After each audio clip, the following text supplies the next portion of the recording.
Jovan, Buha! Buha! Yo, I'm Jovan Buha, Lakers beat writer for The Athletic, and welcome to another Lakers postgame reaction show. Just got back from the Golden One Center here in Sacramento, where the Lakers won 103-99 to sweep the Sacramento road trip, win their third straight game, win for the fourth time in 5 games, and improve to 3-0 against the Kings after going just 1-7 against the Kings over the past 2 seasons.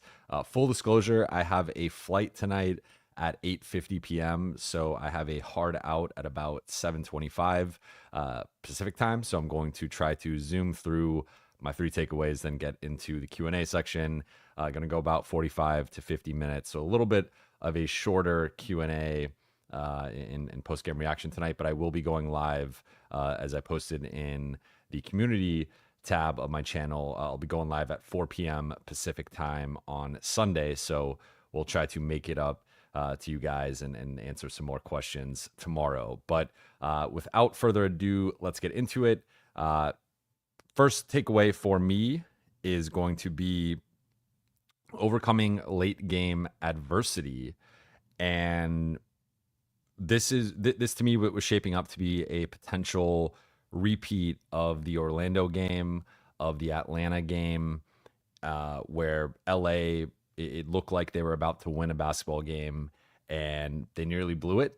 And so AD goes to the free throw line and misses both free throws. And it's something that we've seen before. It's something that he talked about and took ownership for after the game, and has taken ownership after games in the past as well. But it just seems to sometimes be a thing with AD where he'll miss a key free throw, or sometimes even 2 of them. And so LA led by 10 points with 2:54 remaining left in this game. And over the next 128, Sacramento goes on an 8-0 run. All of a sudden, they're within 2 points. And late, AD goes to the free throw line, misses both. And Rui gets a huge tip out for his 10th rebound. He ends up with 11. And AD secures it around the 3-point arc, pitches it back to Austin, who then gets fouled, goes to the free throw line, and makes both free throws to seal the game. So I think LA weathering that storm of Sacramento going on that run over the final few minutes. LA didn't score, but basically for almost 3 minutes to close this game before Austin went to the free throw line to ice it. So to weather that, to have Sacramento, but again, the game seemingly look over, the crowd's out of it, and then Sacramento goes on this run, the crowd's back into it, and they really hate the Lakers up there. Outside of, there's a big group of Laker fans in attendance, but the Kings fans really don't like the Lakers. So they were getting really into it.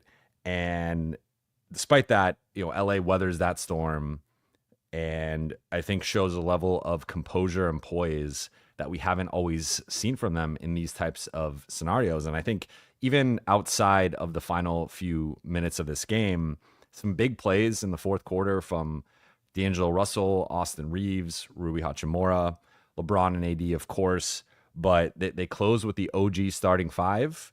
D'Lo closes the game for the first time in a little bit, but Rui makes some big plays, Austin makes some big plays, and overall, though the offense was more concentrated through LeBron and D'Lo tonight, some big offensive plays, some big defensive plays from a lot of the supporting cast. But this was a game that easily could have slipped away from LA and ended up being one of the worst losses of the season.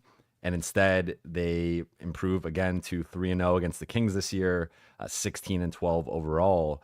And I thought this was just a really good win, and a win that showed some growth from the Lakers, both on the defensive end, continuing to defend at a high level, but also, again, to kind of withstand some late punches. And in previous seasons, and even in previous games this season, I think they would have folded. I think they would have found a way to blow this game and not have the mental fortitude to pull it off. So I think in that sense, there was some real progress here, some real progress on this trip, some real progress recently, again, winning 4 or 5 doing so largely on the defensive end.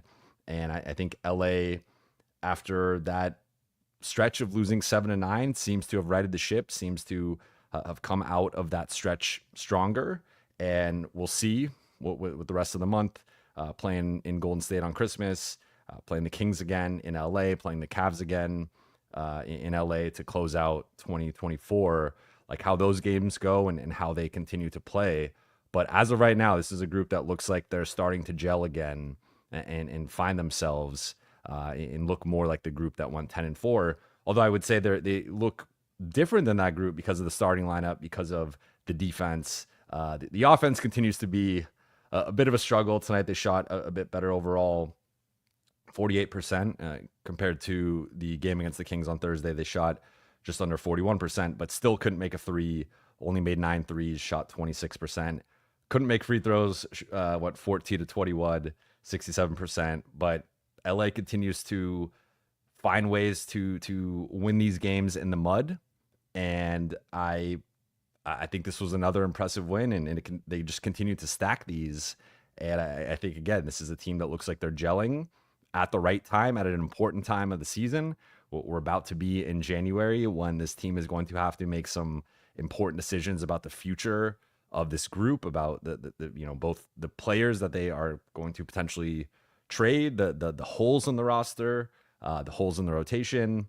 And there's just a lot of important decisions that have to be made in the next few weeks. And I think for LA to win, I said before this trip, a split would be a success, but for them to win both of these games and to really out-execute the Kings in high-stakes moments, I think it speaks to certainly some level of all that's going wrong in Sacramento. Like, I think that this is a team that has a lot to figure out on the Kings end, but certainly for the Lakers, I think some growth, some progress, and a couple of really impressive road wins. Takeaway number 2 for me was the return of LeBron bully ball. So LeBron finishes with 32 points, 7 rebounds, 6 assists, had 23 first half points, went 10 for 13 in the first half, finished 13 of 24 overall, was 8 for 10 in the paint. And LeBron just obliterated the Kings inside. It was primarily Keegan Murray, but also was able to attack guys on switches. And I thought LeBron did a great job of setting an early tone. And LA, once again, was missing shots. LeBron was creating some nice driving kick opportunities for corner shooters, wing shooters. Guys weren't making shots. I think LA started this game 1 for 13 on threes, at least among the starters. And LeBron said, okay, well, if I'm going to get downhill and draw a crowd and create these opportunities, I'm just going to start getting to the rim myself. So he did a really good job in transition, as a roll man, and just attacking guys one-on-one off the dribble and getting to the rim and finishing. And that's something that, I've talked about it before, but from a percentage standpoint, LeBron has slipped a bit in terms of his finishing at the rim. He's still an elite finisher, but he's always been at a certain level. And that is something that we've seen as he's about to hit 40, year 22, that slipped a little bit. But tonight, it was great. And it was a vintage. It felt like we were watching the 2010s Cavs performance of him just backing guys down, bulldozing them, getting to the rim, finishing through contact, finishing in traffic. And he also had like a certain pep in his step in terms of like mean mugging guys, trash talking guys. Like he was playing with a certain energy and spirit that, I don't know if I know there was like a clip of him talking to someone in the crowd. Like, I don't know if we've seen sometimes that fans could trigger an angry LeBron. I don't know if that was what was going on, but it felt like something upset him. Or maybe he just wanted to sweep the road trip, but like he really took over in the first half. A little bit more of a quiet performance in the second half, but obviously made some big plays late. Some nice 2-man game with D'Lo, and again, this isn't anything necessarily out of the ordinary with LeBron, but I think it is noteworthy that his finishing has, in terms of just field goal percentage at the rim, has slipped a little bit this season, and tonight it was much better with, again, going 8 for 10 in the paint, 32 points and some really big momentum buckets. Like he had a nice spin dunk in several and one layups, and was just really efficient and effective tonight.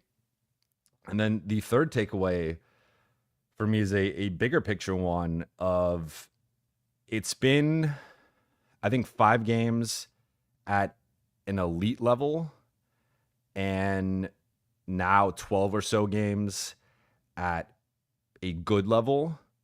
But the Lakers' defensive improvement and this defensive surge that they're on has me potentially rethinking the ceiling of this group. Now, the flip side is the offense has been so bad that that could almost offset the defensive improvement, because I don't know the current where they are currently offensively, but over the past 4 games they had been 30th in the league in offense, and I think for much of the last few weeks they've been like a bottom 5 offense. So the offense certainly has been troublesome, and the shooting, they're missing a lot of wide open threes. They're last in the league over that stretch in terms of wide open 3-point percentage. But I think that the defensive end had been the concern, really. The first almost 20 games or so, they were a bottom 5 defense, and this was a group that we talked about before, that even if Jared Vanderbilt comes back, even if Christian Wood comes back, what is a realistic ceiling? Like, it's probably around league average. But we now have this sample size of the past 5 games. They are the best defense in the league. Over the past 12 games, they are the 10th best defense in the league. And I think the combination of AD, JJ talked about challenging AD a few weeks ago and really like basically telling him, we can't be a good defense if you are not engaged. Like, our defense is built around you and you being engaged and you setting the tone. And if you don't do that, it doesn't matter how well anyone else defends on this team. If you can't bring it defensively and be engaged and really be committed to what we're doing, getting back in transition, loading up in transition, being physical with box outs, rotating, being active, being locked into the scheme. If you can't do that, it doesn't matter how well the rest of the 4 guys defend on the floor. We're not going to be a good defense. We need you to really set the tone. And he really challenged him, because AD had slipped a bit. And we had talked about it on here. There was a stretch there where AD wasn't as engaged or effective defensively. And JJ said that he's been really pleased with the way that AD has responded. But then you look at guys like Max Christie and Cam Reddish and Gabe Vincent, and those guys, JJ likes to call them banshees, really setting the tone and being effective and being disruptive and playing passing lanes. And again, tonight, Lakers had 10 steals. And looking at it, LeBron had 4, Max had 2, Rui had 1, Gabe had 1, Cam had 2. And I just think that the perimeter defense, in terms of the physicality, the disruptiveness, playing passing lanes, even in picking up more fouls, I've talked about it. I think that's a positive in terms of them just at least being like, you want to be annoying defensively. And I think the Lakers have been much more annoying defensively. So I think that the progress, and then you think about like adding in Jared Vanderbilt and Christian Wood and Jackson Hayes back into what the Lakers are doing. And that gives you some more optionality there in terms of, and of course, we don't know yet any, no real updates with Christian or Jackson or Vando, but if those guys come back at some point within the next few weeks, like you can see this defense get to an even higher level with just more athleticism, more size, more length. So I've been really impressed with the defense, and the offense from a process perspective, has still been solid. There has been some slippage. There's certainly been a lot of slippage from a shot making perspective, but I don't think those two things always go hand in hand, right? Like, you can still have good process and not necessarily good results. I think the process has dipped overall, but has been getting a little bit better recently. But if they can get the offense back to being where it was as a top 10 offense, and then even again be around league average defensively or above that, if maybe the ceiling is higher, that changes the way I think we view this team, and certainly does not to be clear, does not mean don't make a move, right? I think if anything, it suggests go make a move and really invest in this group. But I think they've shown that there was certainly a stretch there where it looked like the season was slipping away, and they were falling out of, they were getting to the back end of the play-in mix and potentially about to fall out of the top 10. And they've since played some of their best basketball of the season. And with the Memphis win and these 2 wins against the Kings, I think things are trending in the right direction. So still got several games left in December, several games to close out the year. Detroit, Golden State, Sacramento. I think is there a Portland in there? Maybe that's the game after New Year's, and then Cleveland to close out the year. But that's a big stretch there for if LA can go 3-2 or 4-1. I think they will have some really solid momentum going into early January, at which point, that's past the 30 game mark that Rob Pelinka mentioned. And if they're, they're 16-12. So let's say they're 20-13 or 19-14. You think at that point they're probably like 5th or 6th in the West. And I think at that point they've made a strong case to invest in this group with draft capital and with being aggressive and going for it. So I think things are looking up right now, right? As we know with this team, things could change at any moment, and they're always. Let's say Sacramento gets the defensive rebound, Rui doesn't tip it out, and maybe the Kings force overtime and win, or hit a game-winning shot and win, and we're having a different conversation right now. But for now, the way the Lakers have been defending, the way that they've been looking overall, I think things are trending in a positive direction. But that'll do it for my 3 takeaways. Let's get into the Q&A. Before we get started, you guys know the drill. For those watching on YouTube, please be sure to hit that subscribe button, turn on channel notifications, like this video. Please like it if you have not liked it yet, and comment after it is live. And then for those listening on Apple Podcasts, Spotify, or your podcast platform of choice, please be sure to follow, download, and leave a 5-star review. So just a reminder that I have a hard out at 7:25 Pacific time. So I got about 30 minutes here to do Q&A. Let's get into it. Kevin Cambridge says, yo, with the salute emoji. What up, Kevin? Kyler James, do you talk to Stu Lance? I do talk to Stu Lance. I did a story on the Athletic. We did a top 100 big project a few years ago that just became a book. You could actually pick it up at Barnes & Noble, Amazon, wherever you get your books. But one of the players I wrote on was James Worthy, and one of the people I spoke to for that story was Stu Lance. And so that was, I want to say, like 2021, if I'm not mistaken. So Stu and I have certainly developed a relationship over that time. He's great. It's pretty wild for me because I grew up listening to him, obviously. He's covered or been the one of the voices of the Lakers the entire time I've been a fan and grown up a fan, and then consuming them. So being able to talk to him and pick his brain through the years has been a really cool experience. For Ifu, hey Jovan, is Gabe Vincent's play real? I think so. I think that this is closer to who Gabe is. I think with his shooting, if you look at his shooting performances in Miami and his shooting splits, like there's certainly some ebbs and flows there. I don't think I think he's been shooting something like mid 40s for the past like 10, 11 games in terms of 3-point percentage.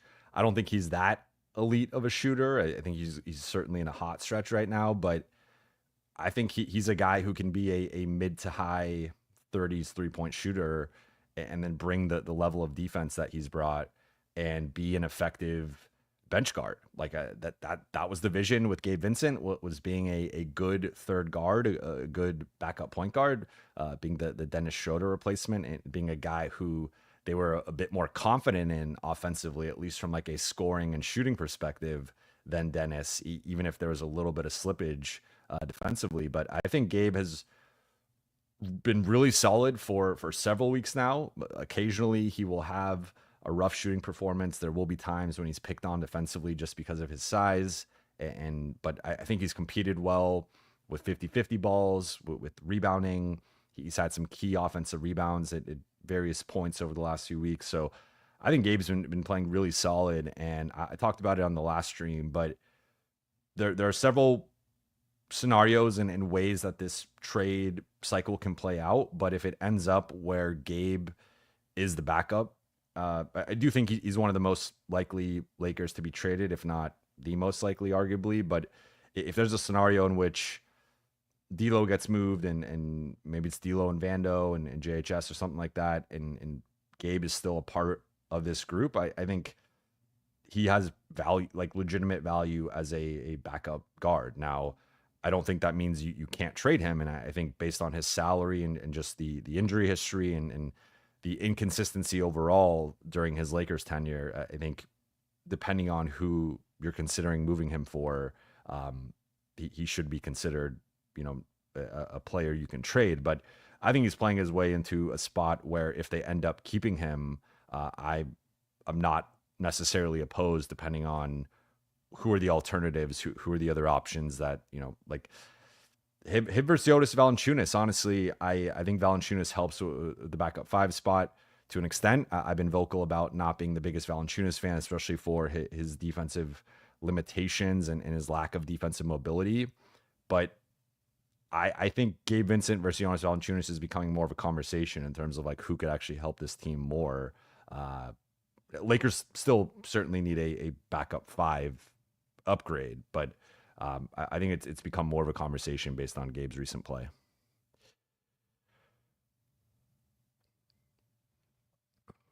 Bob the Builder, which athletic center would you want us to get? I mean, I think Robert Williams is probably the. I think Robert Williams, Day'Ron Sharp, Mark. I was gonna say Mark. I mean Mark Williams, sure, but Nick Richards, those types of bigs. Walker Kessler, I don't really consider like an athletic big, but I guess he's kind of athletic. More so, it's just the size and the length with him. So like I would lean more towards those types of bigs rather than a Jonas Valanciunas, a Nikola Vucevic. Jakob Poeltl, I'm borderline on, depending on the price. I wouldn't give up a first round pick for him, but if you could get him for a second or two, I'd potentially be interested. Bad contract, and that's really the one thing holding back Jakob Poeltl. But I think going more toward role playing, athletic, younger centers is a better play for the Lakers rather than going for like a flashy name. Like the only couple guys that if they became available, I'd be interested in terms of like having maybe that name value are Brook Lopez and Miles Turner. But it doesn't seem like like Milwaukee is now figured things out. They're playing much better. They obviously just won the NBA Cup, and Miles Turner, I think the price would be pretty high, but he is a guy that the Lakers have been interested in. I think he'd be a great fit next to AD as a floor spacer offensively, and then another rim protector where you can, similar to like how Kessler would fit, you can play those two guys together. You could stagger them where one is always on the floor. You always have an elite rim protector. Turner has not played as well this season as he did last season, but I also think sometimes when a team is struggling overall, you see some of the role players start to struggle, and sometimes they just need a change of scenery. So I if anything, I think maybe Miles Turner's price ends up being a little bit lower because of his struggles, and maybe you can get him for one first round pick instead of maybe 2 that they would ask for under normal circumstances. So I think if I'm the Lakers and I could get Miles Turner, I'd do that in a heartbeat. Lakers in 7. Jovan, thoughts on Max Christie only playing about 18 minutes tonight? I thought it was just D'Lo being hot, and Max still played a pretty good game. Great to see him starting and thriving. Shout out Max. Yeah, I mean, I thought De'Aaron Fox had a really good performance. I think he started 8 for 9, finished 12 for 17. Some of that was on Max. I thought Max contested him really well, and yeah, I mean, I don't think Max like played poorly tonight. I think to your point, D'Lo had a really good game. ended up playing almost 31 minutes. Cam, I thought, was pretty effective defensively. 2 steals, 2 blocks. Little wild offensively, 2 for 7, and was missing like layups and stuff. 0 for 3 on threes, but I thought it had more to do with D'Lo and Cam, and then Gabe having a certain role and certain kind of set number of minutes. Like Gabe also played a little bit less; he only played 16 minutes. So tonight it was just a little bit more D'Lo, a little bit more Cam, but I think it had more to do with those guys and their performances than Max. He still continues to, I think, all things considered, play well. Lakers were +3 in his 18 minutes. He started. He's going to continue to start, and they're now 3-0 with him in the starting lineup. So I don't see that changing.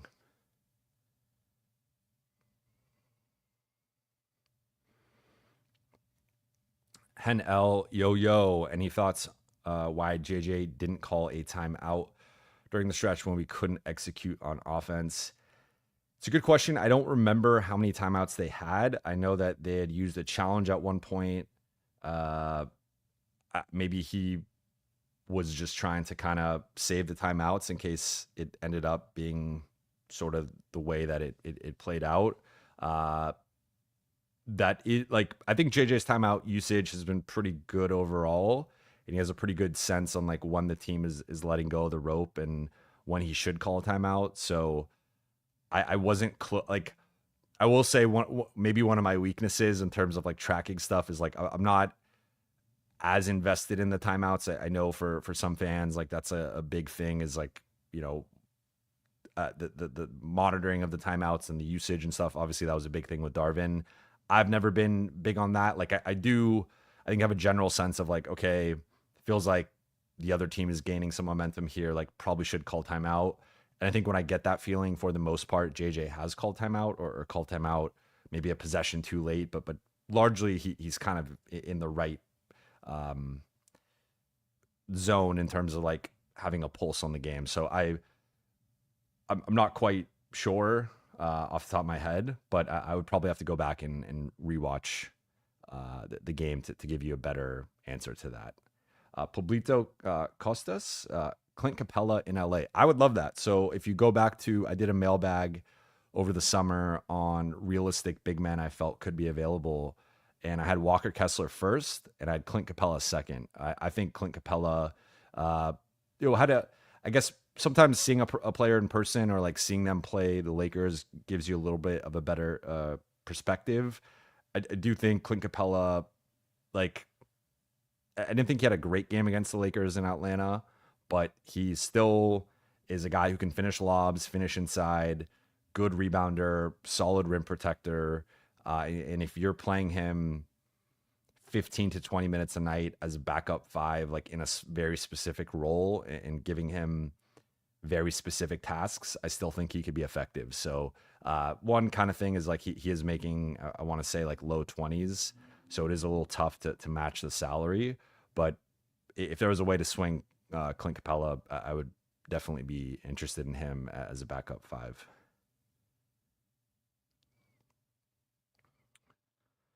Denzel Pomera, hey Jovan, any feeling that the front office is going to be reluctant after Rob's 30-game evaluation, seeing the positive trends the last 3 to 4 games?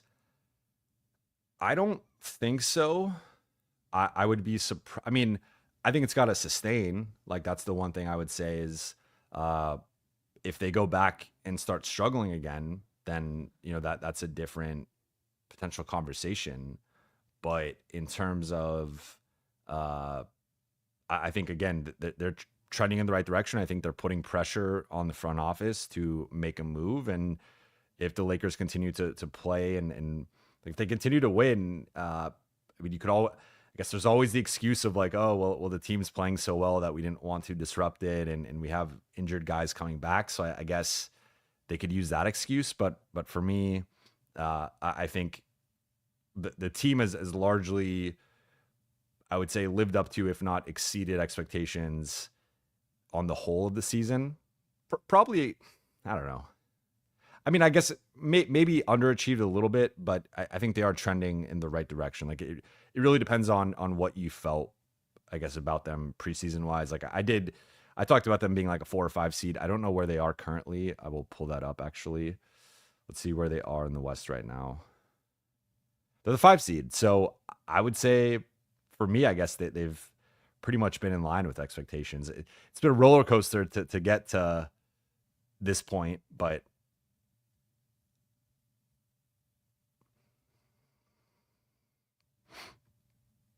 Ryan Rich, which players would you rank the highest for the Lakers to trade to make improvements? Are you saying in terms of like, you're saying potential players to acquire, or which Lakers players can facilitate the biggest improvements in terms of potentially trading them? Because those are two different, obviously, answers.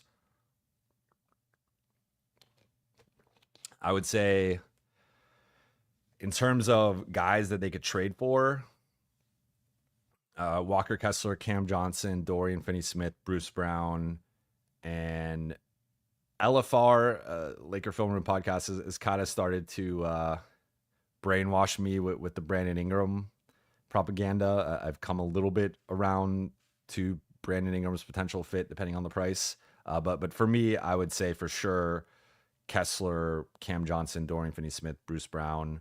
I think those are realistic guys who. Cam Johnson, it's a little tricky with the incentives in his contract, and they're pushing up against the tax. So you might have to bring in a third team or expand the trade and maybe add in like another Nets player, and then you add in another Lakers player to kind of figure out the matching salary. But aside from that, if we're just talking in general, those are some of the guys I think would be really good fits.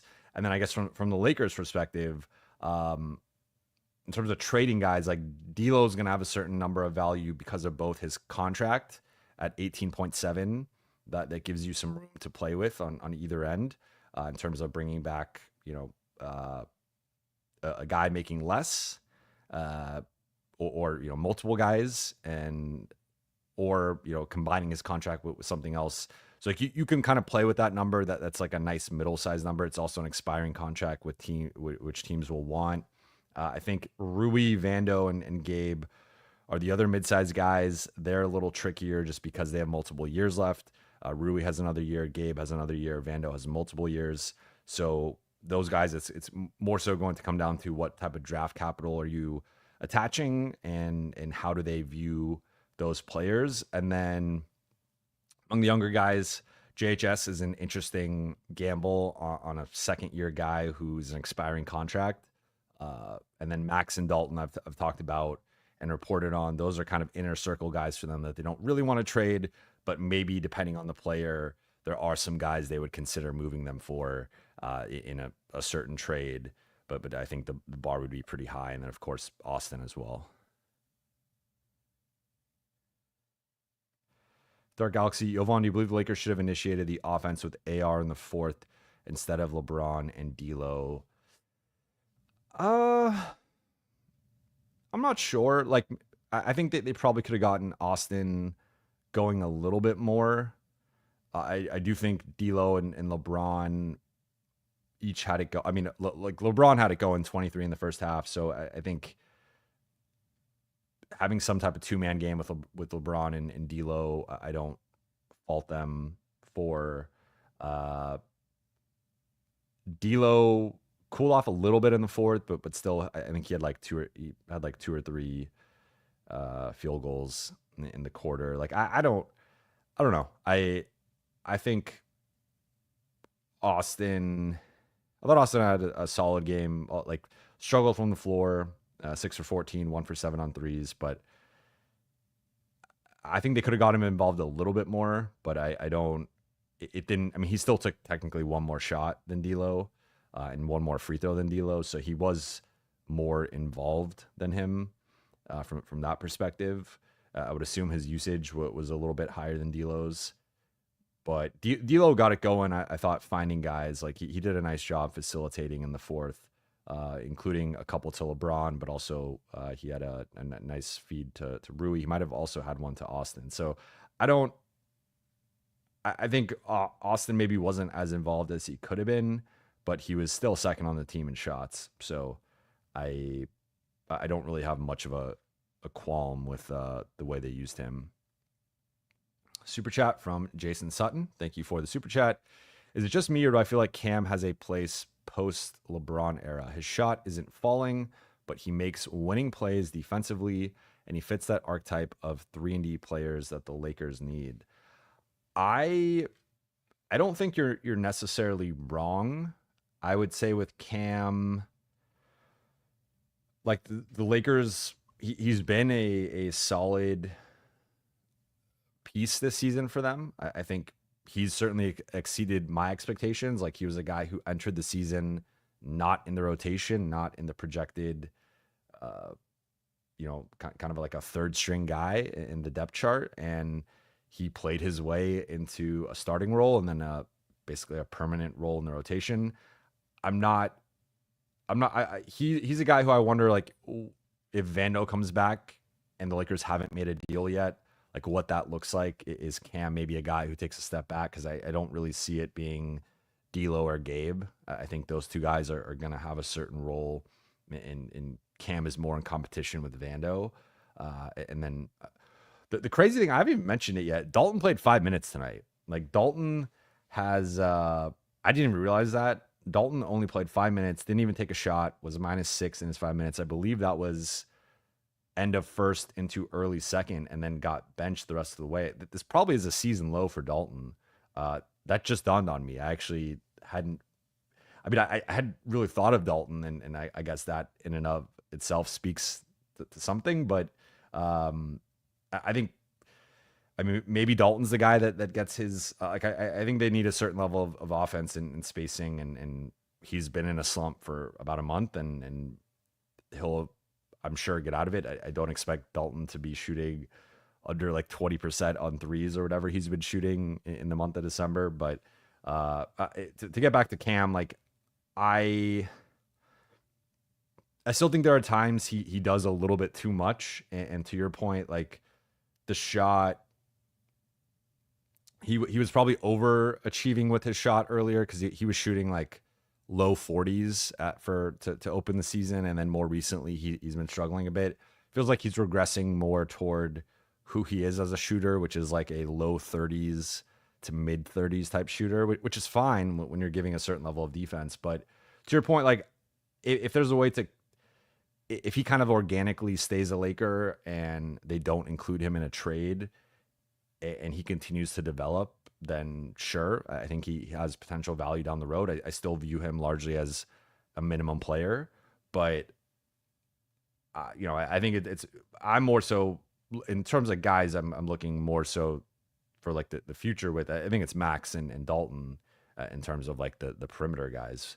Obviously Austin too, but I think he's in a different category. So I hear you though with Cam. Like he obviously has the pedigree as a Duke guy, as a former lottery pick, as a guy who at times was viewed as like a future starter or like even core player in several places or a couple places.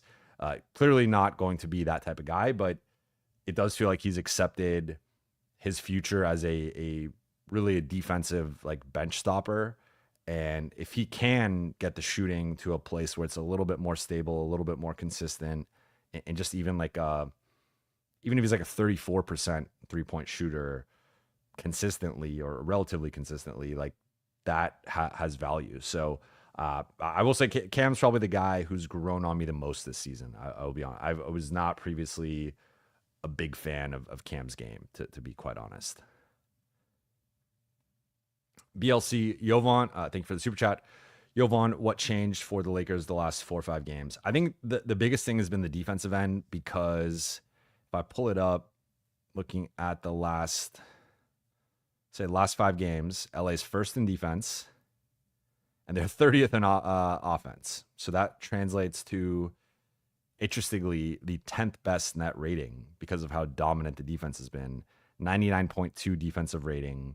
That's elite. That's so 4 of the 5 games they've held opponents to 100 or fewer points, and so I think that the defense, the physicality, the one thing they've done is I've talked about it a little bit, but like been a little bit more selective with the switching and having AD in drop coverage more and not playing as much on the perimeter, because the one thing with AD playing so much on the perimeter is teams can kind of scheme for that and bring him away from the basket. And once AD is not the last line of defense, that's when you can see a layup line or offensive rebounds or whatnot. So I think the Lakers' low man rotations have been better, especially with LeBron and Rui. I do think with the way that LeBron had been defending, him missing the first two games of this stretch helped with the defense. But LeBron has come back,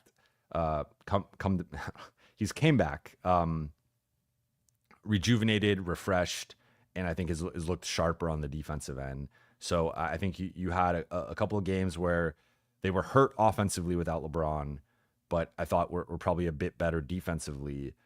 But then now he's come back. He's bought in. He's been better as a low man, more active, more engaged. And then I think the offense has looked better with him, but they just have really struggled with shot making. They've been one of the worst 3-point shooting teams in the league for weeks now and are just missing a bunch of shots. But I think the defensive end, I also think from an opponent perspective, like Portland's not a good team. Memphis is a team they have certain matchup advantages against and have played well against over the last couple of years. So maybe that's partly a matchup thing. And then Sacramento is kind of a mess right now and is one of the worst defenses in the league, despite being one of the best offenses in the league. And it clearly, like, I mean, the defense is Swiss cheese, despite like their prayer is like load up the paint and just hope the Lakers miss threes, which actually kind of worked for stretches of the past two games, but ultimately LA had too much offensively and was too good defensively to get stops, to generate strings of stops, and then to ultimately out execute the Kings. So I think it's a combination of several factors, but I think the biggest thing I would point to has been the defensive improvement and just the disruptiveness from some of the key perimeter defenders. And then even guys like Rui, LeBron, D'Lo being bought in as helpers, as the low men, boxing out, and just playing with a certain level of physicality and energy on that end. So I've been really impressed. Like, this has certainly been the best stretch of defense they've played all season and has exceeded my expectations of like what I thought this group could do defensively. So we'll see how long that lasts. And certainly they got to get the offense out of the mud, because with this level of offense, they're not going to beat the Thunder, the Celtics, the Cavs, like those types of teams playing this style of offense. But playing this type of defense gives you at least a chance against most teams on any given night. And that's, to me, been the most impressive thing, the thing that stood out the most. Just a reminder, I have about 5 minutes left because I do have a hard out with my flight. So I'm going to go true 5 minutes, not a Jovan 5 minutes, a true 5 minutes before I got to get out of here. Kane Carter, Jovan, what are your thoughts on DJM? It's DeJounte Murray. My opinion, they have to get him now, even if his value is low right now. New Orleans is in a handbasket. In LA, he'd be perfect. I like DeJounte Murray, and I was previously pro trading for DeJounte Murray. The one thing I will say with DeJounte Murray and the whole New Orleans situation is they just gave up 2 picks for him and Dyson Daniels, who now looks like he is one of the best perimeter defenders in the league. Like he's going to be an all defense first or second team guy. And even Larry Nance, who's been a useful backup big. Atlanta hasn't really used him that much this season, but in general, he's been an effective like third or fourth big for solid teams over the last few years. So, I mean, taking Larry Nance aside, Dyson Daniels and 2 picks is a pretty high price, and you rarely see teams give up on a guy this quickly. So, based on the reporting and the intel, like Trey Murphy and Herb Jones are at a certain level for them that they want to keep them. Those are 2 guys they're going to have a high price to give up, kind of, I guess, similar to like LA with Austin Reeves. Seems like Zion and Brandon Ingram and CJ McCollum are the 3 guys they've been shopping more in terms of their core starters. And DeJounte Murray has not. So I guess to keep it quick, because I do got to go in a couple minutes, I think the price for DeJounte Murray is still going to probably be high. I don't think they're just going to sell him for like a first and matching salary. I would personally be surprised if he gets flipped for like that type of package. If the Lakers are willing to put both firsts on the table, that's maybe a different conversation, and maybe they just sell him and get out and try to recoup a couple picks back and like whatever matching salary LA puts in it. But you could do something like D'Lo and Vando, or D'Lo and Gabe, or whatever. I think DeJounte's in the mid-20s in terms of salary, but 2 picks is a lot, and that's your 2 big bullets, and so I don't think. And I guess to be clear, I'm not saying I think the Lakers are going to do that. I'm just saying more so I don't think New Orleans, like from a Lakers perspective, he makes a lot of sense. It'd be great to get him. From a New Orleans perspective, I don't think they're just going to give up on him after 6 months. Teams tend to be stubborn, even if it's like pragmatic to do that. They tend to be stubborn and be like, no, we just gave up 2 picks for this guy. We're not just going to sell him for 1 pick. So that would be my read on that. Also from Kane Carter, Jovan, your voice sounds a bit off. Are you all right? I'm actually very hungover, to be quite frank. I had a late night last night, so my voice is kind of gone.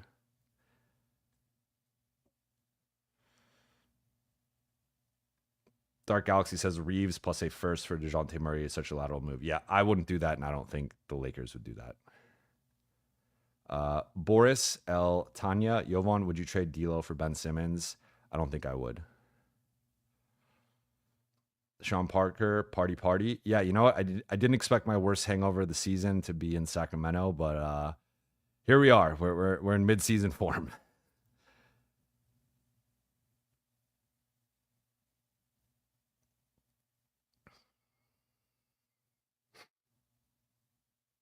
And to be clear, I know you guys aren't necessarily saying this in the chat, but when I tell you the price of someone, I'm not co-signing the price. I'm just telling you what I've heard or what I think the price would be. So me saying a price for a player does not mean I am personally co-signing it. I'm just telling you my read on the situation. We'll do Eeg, super chat from Eeg, and then depending on how long this one takes, might do one more question. Super chat from Eeg. Thank you for the super chat. Vando, Rui, D'Lo, JHS Wood, out, Levine, DFS in, 80, LeBron, DFS, Gabe, Reeves, Christie, Connect, Hayes, or other big. This team competes like Levine more and more to take playoff scoring pressure off 22, 40-year-old, that being LeBron. So I'm going to assume you tried this in the trade machine and the money works. I can try and figure out the money off the top of my head, but I do have to go. So I'm going to try and keep this quicker. So 80 LeBron, DFS, Levine, Gabe. Well, I would assume Reeves would be in the backcourt with Levine starting. That's ultimately my arguably my biggest issue with Levine outside of the salary matching is that I don't love Austin and Zach LaVine as a backcourt combo. I think that's too it can be exposed a bit defensively as a tandem. I would like to see a better like that's part of I think the value or the way that Max has fit next to Austin and the potential fit of like a Gabe or even a Cam or LA going out and getting like a Bruce Brown or something like those guys. I think bringing a certain level of defense and taking some of that burden off Austin is important. And if you have Levine there, it's going to put way more on Austin's plate defensively, which I don't personally love. So, I mean, depending on the draft capital in this scenario, because you didn't put any draft capital here, like I'd be potentially open to it depending on the draft capital, but I remain still on like the Levine. You got to put several players in to match with him. And then I almost think if you're going down that road, you probably should just trade Austin in a separate deal. And that's where then I also kind of disagree with that because I don't love, like, I don't, again, depending on what you're giving him up for, but I think a Levine Austin backcourt is kind of problematic personally. Okay, see another. This will be final one. Super chat from Ricky Burt. Is Reeves a starter on a championship team or a sixth man? So I've said this before. I think with Austin, it depends on the makeup of the guys around him. I think he can be a starter on a championship team. I do think, as I just mentioned, with the Levine potential fit, like you probably need a stronger backcourt / wing defender next to Austin, and not like I think Austin's ideally your worst perimeter defender, or at worst your second worst perimeter defender. But if he is your best perimeter defender, which he's been at times for the Lakers in recent over the past year, and they've had to rely on him a certain amount as like trying to take on some of these assignments. That's where I think you're overtaxing him defensively. And then you also see, I think when Austin has to do too much defensively, it affects his offensive game and he can't be as effective. So I think Austin's best role, I think he can be the third option on a really good team. I think you probably want him more in a fourth option role. And of course, like if you say Austin is like the seventh option, like you have a loaded team, and if you put him on Boston or something and he's like the sixth or seventh guy, then like that's a different conversation. But on a general team, I think he could be the third or fourth option. But I think putting long athletic guys around him, like to me, he is somewhat, I do think he's versatile and good enough and skilled enough to adapt to different situations. And we've kind of seen that from him in terms of he can do more of the dirty work stuff as he did earlier in his career, as he's done recently at times. But he's obviously become more of a skilled guard, skill guard, pick and roll guy, playmaker, shooter off the dribble, gets to the free throw line. JJ has said that he's arguably the best guy on the team in terms of getting to the free throw line, drawing fouls. So I think he could be a starter. I know it's a controversial topic. Apparently, everyone gets upset whenever I answer an Austin question. I feel like I can't say anything right on that. But I do have to go. I have a flight in about an hour 20. So I'm going to wrap here. But as a reminder, I'm going to be back on Sunday at 4 p.m. Pacific time doing a live stream. So I will be, no takeaways for that one. No, just straight into the questions. So if I didn't get to your question, I apologize, but I will do my best to answer it tomorrow. Or as I've said before, if you guys want to comment a question to ask me, and I will do my best to answer it there. But that will do it for today's show. Thank you all so much for watching and listening. For those watching on YouTube, please be sure to hit that subscribe button, turn on channel notifications, and like and comment on this video. For those listening on Apple Podcasts, Spotify, or your podcast platform of choice, please be sure to follow, download, and leave a 5-star review. I'll be back tomorrow at 4 p.m. Pacific time, going live for about an hour and a half or so. I will talk to you then.